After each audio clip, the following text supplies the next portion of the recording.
Welcome to our latest DFW Real Estate Moment. Our guest today is the great Jacob Rash, Red, White, and Roofing, specializing, I guess you guessed, all things roofing. There you go. So today we're going to discuss the severe weather and hail-related impact to our roofs that we've had a little bit here in North Texas lately.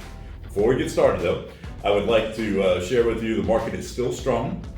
We do, believe it or not, still have a lack of inventory out there across the board. Interest rates, they're okay, they're not the greatest, but I'll be honest with you, with the lack of inventory out there, we're still getting homes sold.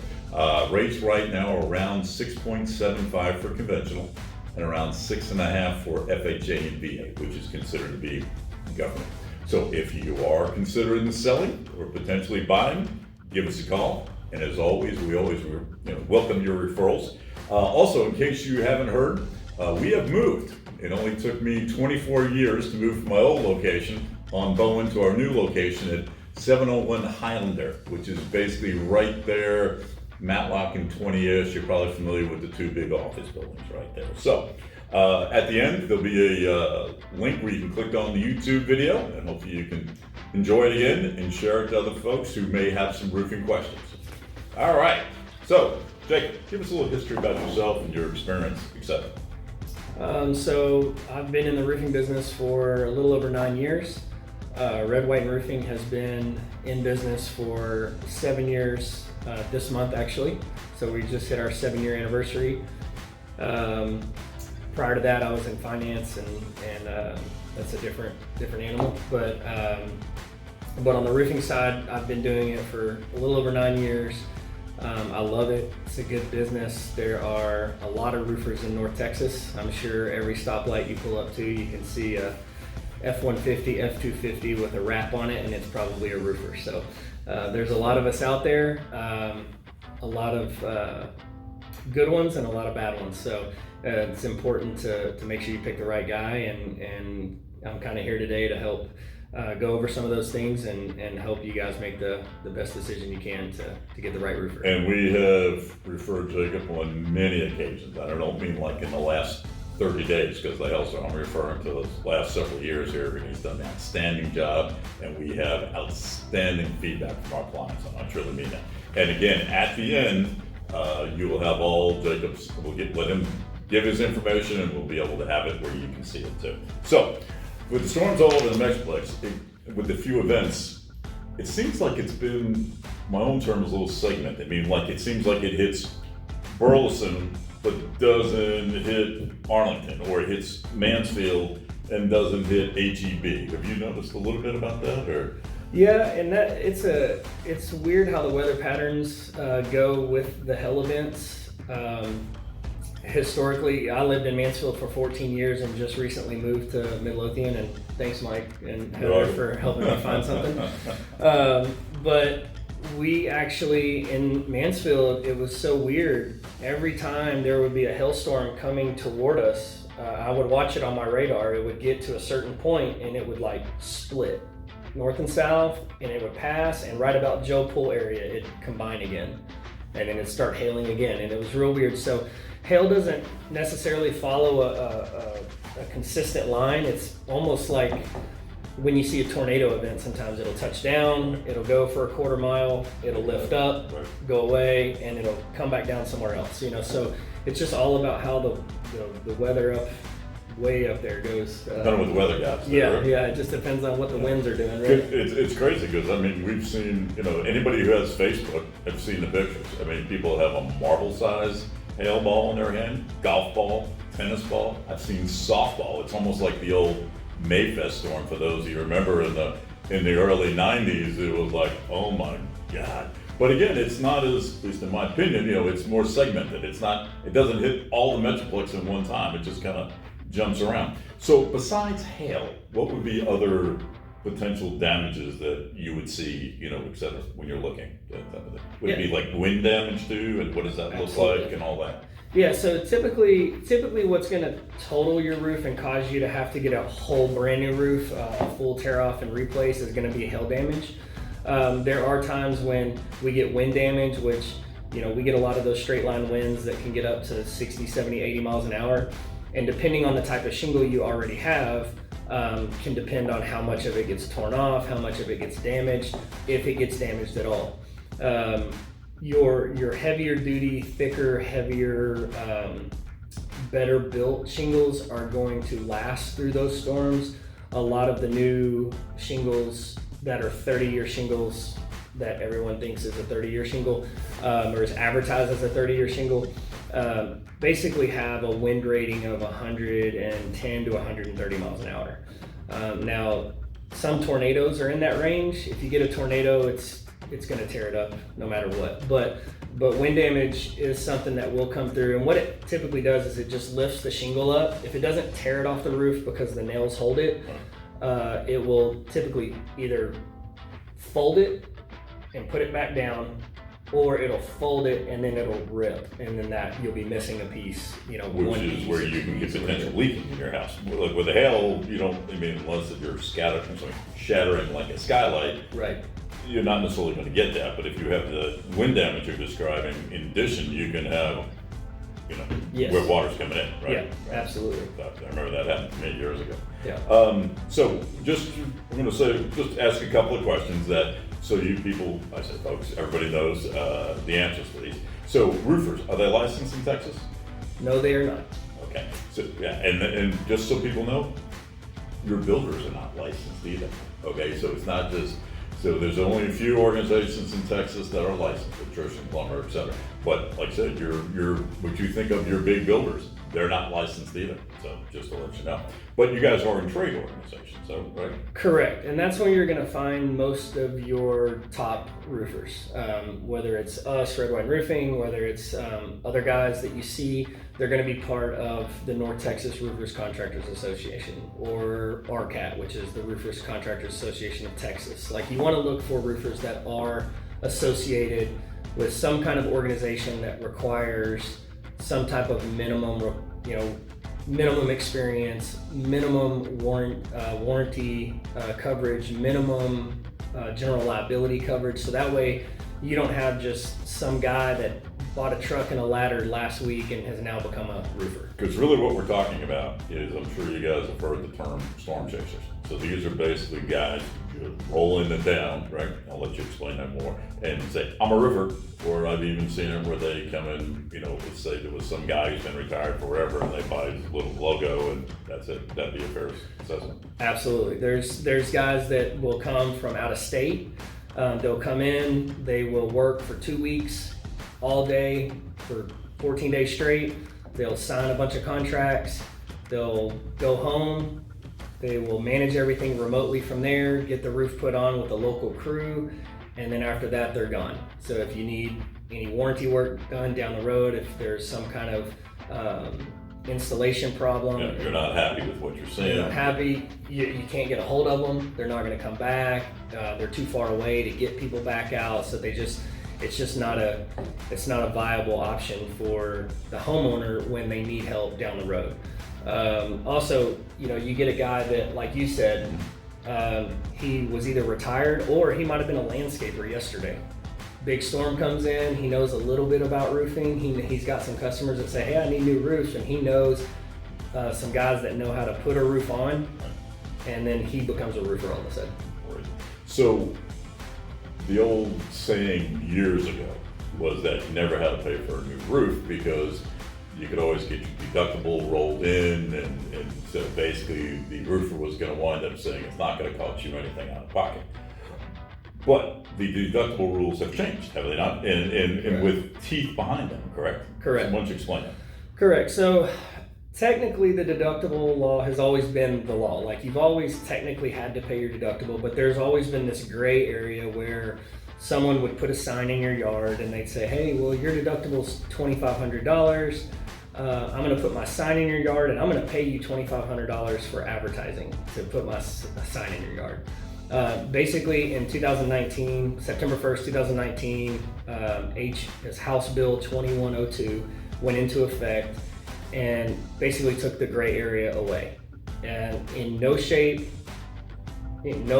way, shape, or form, can a roofer help you out of your deductible. So if you do get somebody who comes up to you now and says, hey, don't worry about it, we'll get you don't have to pay your deductible. That should be the biggest red flag on the planet right there. Because Absolutely. all the grade A roofers, you can't do it. I mean, there's teeth behind this thing. You will get in major trouble across the board type of situation. Yeah. And you mentioned it a minute ago, but just so people know, you guys carry insurance both on the company, your employees, and all that kind of stuff, right? Yes. All right, good. And so, if folks imagine most of your business is going to come from referrals, et cetera, but people can also, you can go to the Better Business Bureau, check out reputations, and they should do that before any type of, to sign contracts, correct? Correct. Right. Should they get more than one opinion, or are they what do you think? Yeah, absolutely. I'd say the more research you can do on a company, the better. Right. There are companies out there that, with the new technology and people that know how to do the SEO or search engine optimization, they can kind of drum up their reviews or drum up their Google stuff more than it really should be. Right. But that's just kind of the nature of it. My best suggestion is always to ask people, who'd you use? Were you happy with them? Vet out the company. How long have you been in business? If you've been in business for 6 months, ask for referrals from them, right? Yeah. Right. Be a little worried. Hey, okay, who else have you worked with in my neighborhood? Right. Typically you want to work with people that have already worked with someone, maybe a family member, something like that. There are people that they are going to be new. There's going to be new businesses, right. And that's okay. But just make sure you vet them out and look at Google reviews, look at Better Business Bureau, right?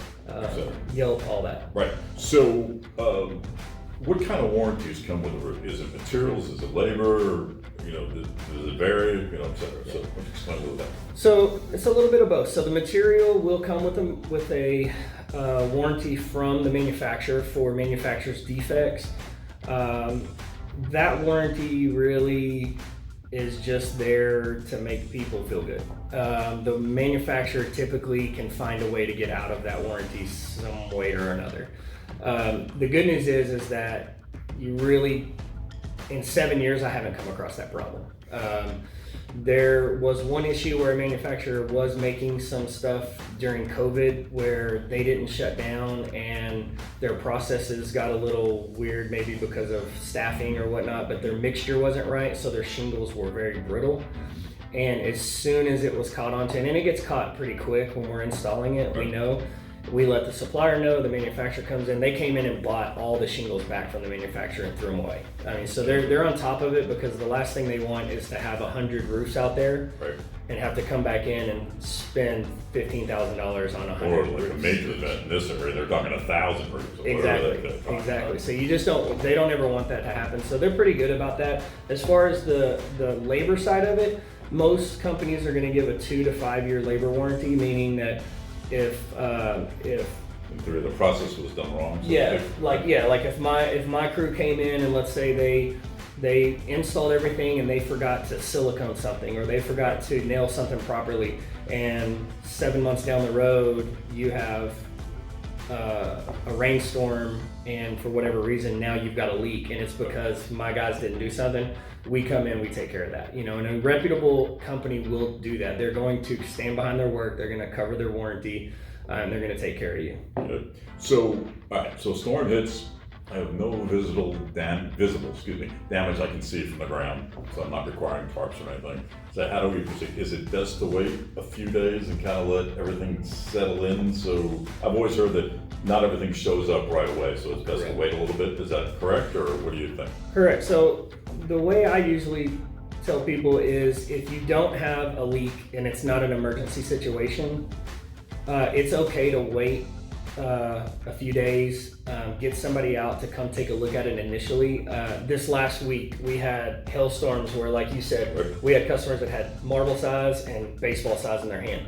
We went to a house that we do Christmas lights for, and that customer on Facebook showed in their yard a baseball size hail.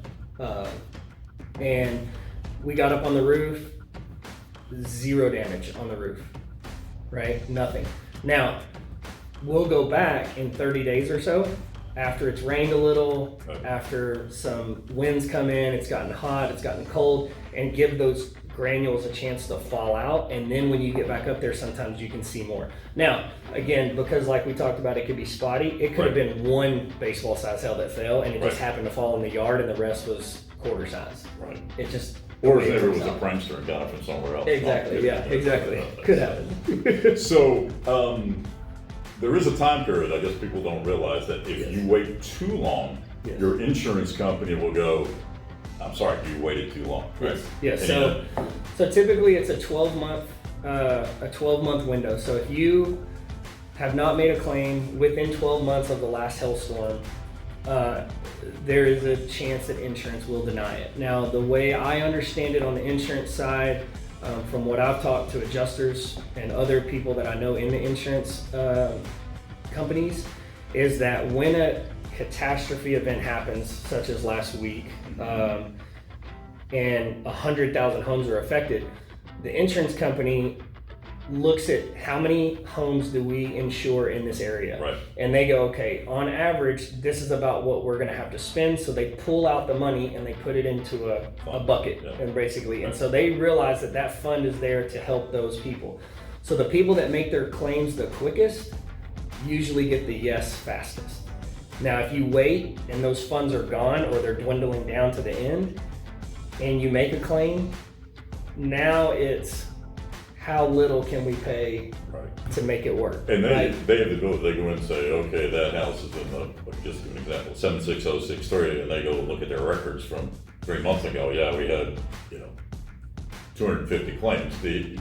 Yeah, They know you're not making it up there, right? So, exactly. but you guys also, because I know you've done it for us and for our customers, that, and maybe not so much now because of so much going on, but depending on how busy you are, but if you can, you guys will go out and actually meet with the insurance adjuster and do the best to say, hey, this is what's going on, to Yeah. kind of plead the case, for lack of a better term, right?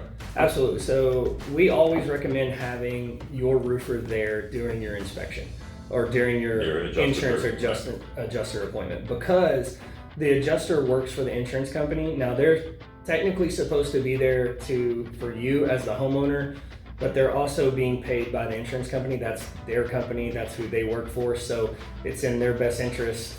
Obviously, insurance is not a nonprofit. Right. So we always recommend, hey, have us there. We're not there to fight with them, we're not there to argue with them. We're there just to be a liaison for you, so that if there's questions that come up, we're there to answer. We saw the damage, we know what we're looking for, and we can present, hey, this is what I saw. What are you seeing differently, and why aren't you counting that as damage if I'm thinking it's damage? So, okay, so separate from the insurance adjuster, when you guys go, what does an inspection look like? Are you doing ground, drone? Yeah. Kind of walk us through that. So there are companies that will do drone inspections. We actually have a drone to do inspections as well. I'm not a fan of drone because you can't touch it and feel it. So there's so many different types of damage on a roof, whether it's manufactured, whether it's blistering, whether it's actual hail. And some of it can look very similar, but if you touch it and feel it, you can tell the difference big time. So there are insurance companies that come out and they only do drone inspections. That's fine. But what we do is when we show up, it's a curb to back fence inspection. So we start at the front, we take a picture of the front of the house, we go around, we're looking at everything on that property that could show us signs of storm damage. We're looking at your solar lights. Do they have cracks in the little solar panels on the top of the solar lights? Do your lights that hang, your lantern lights next to your garage, are any of the window panes broken? Do you have dents in your garage door? Do you have dents in your gutters, your downspouts? On your fence, is your fence stained? If it is, does it have little white specks on it? Those are signs that hail has hit the fence and knocked the stain out. Insurance pays for that, for us to come in, power wash it, and restain it. So we're looking at everything. Any soft metals on the roof, whether it's a vent, a turbine. We're looking at skylights, flashings, anything that's on that property we're looking at. Window beading, window screens.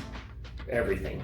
So anything that shows damage that is consistent with the size of hail, that's what we want to point out to the adjuster. Now there's certain times where you'll see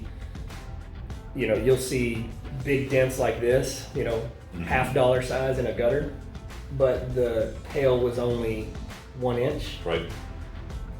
Pretty good chance a kid hit that with a baseball or something like that. Right. So those are things that we're looking for to keep track of, to make sure that everything's consistent. Now, when you guys, so unfortunately, sometimes somebody needs a roof replaced and it's got nothing to do with hail, it's just old, right? Yes. And if it's just old, then there's also a shot that the insurance company won't cover it, right? Yeah. So when you guys are bidding it out, is it the drone or with the satellite? I forget, you're looking down at the roof and then they calculate the amount of squares. Is that basically how that works? Yeah, right? so there's a few different companies now that do it. The industry leader is called EagleView. Mm-hmm. There's another company that's starting to really grow, probably the number 2 company now, that's called Hover.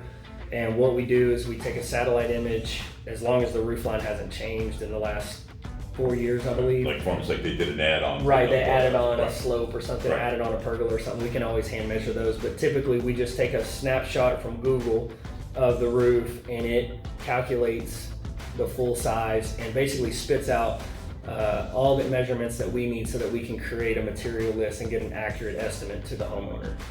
The only thing that doesn't do is tell us like ventilation and stuff.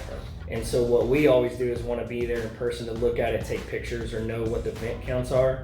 And so that way we can compare as well about, hey, do they have the right ventilation? Well, and that was a big question, because you look at it and you go, hey, especially if it's an older roof or an old design, so you might want to, if we can improve your ventilation, while we're doing that, it's certainly going to help your utility bills, right? Absolutely. From that standpoint. So, you had mentioned a minute ago, I'm a big Christmas guy. You're talking about hanging Christmas lights. So explain, what other services do you guys do? You do gutters, you hang Christmas, Yep. So we pretty much do it all. We do obviously roofing, gutters, fences, siding. We do interior repairing, sheetrock, texture, tape, bed, paint. What else? We do Christmas lights in the off season for customers. Trust me, you do not want to be hanging off the roof. No. My wife keeps telling me I don't need to be doing it. So it's definitely that's pretty much what we do. I mean, we cover pretty much everything except concrete and any intensive framing. Like we'll do some small framing stuff, but if it's massive framing like a room add-on, those are things we're not into yet. Got it. So one thing, I'm going to kind of get towards the ending here, but you hear about somebody said, I spent a lot of money and I got a class 4 roof. So give me the pluses and minuses on that situation. So class 4s are definitely a better roof. It's really depending on your particular situation if it's the best roof for you or not. Class 4s look exactly like a 30-year roof does. You wouldn't be able to tell the difference standing on the ground and looking at it. You would have to actually measure the thickness of it, feel the weight of it, and understand what properties are in it. When a class 4 is made, instead of just using normal asphalt, they mix in a rubberized component called SBS. That's basically a modified asphalt rubber that they use, which has to withstand a ball bearing about $50 size, about the size of a golf ball, that they drop from, I believe, 12 feet, and it can't damage the shingle. So that's how they get their class 4 rating. And it can get you a substantial discount on your homeowner's insurance every year, depending on who your carrier is. I've seen it anywhere from 15% to up to 25% off of your annual homeowner. So you can get a significant discount, and it stays forever for the life of that shingle until you remove it. The only downside, or one of the biggest downsides I would say with a class 4 that I see, is that there are times when an agent will put a cosmetic waiver on your shingle, which cosmetic waivers are really supposed to be just for metal, not for asphalt shingles. But I don't know if everyone knows that or not. I have no idea. And again, and I'm not a licensed adjuster, Right. so there's things I can't speak to on policy stuff and whatnot, but in general, like, these are things that we talk about at the association meetings and whatnot.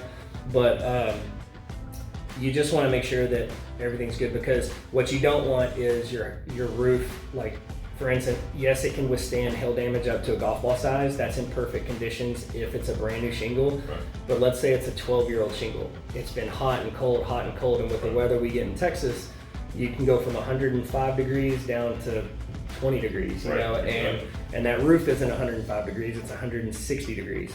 And so what happens is that asphalt and rubber start to get brittle, and then when you do get hits, you're still going to get some of the spots, but because it didn't break the back matting, insurance still doesn't pay for it. So you could have a really ugly roof the older it gets, right? That looks kind of spotty. Right. And there's a chance that insurance is still not going to cover it.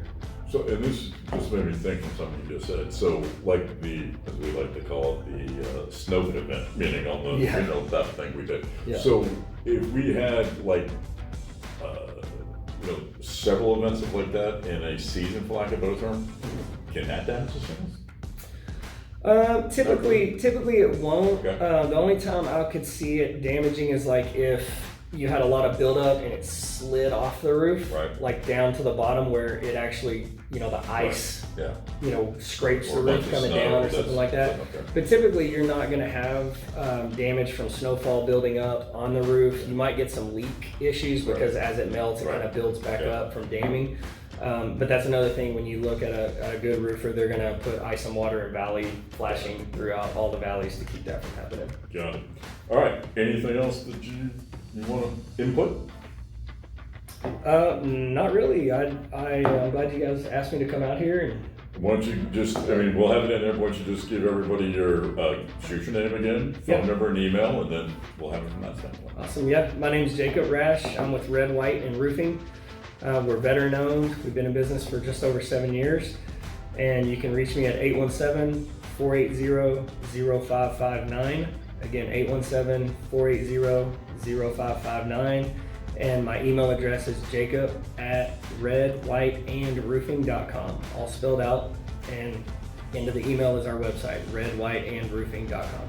All right. Thank you. All right. Great. Thanks, Mike. Thank you. Appreciate it. Thank you.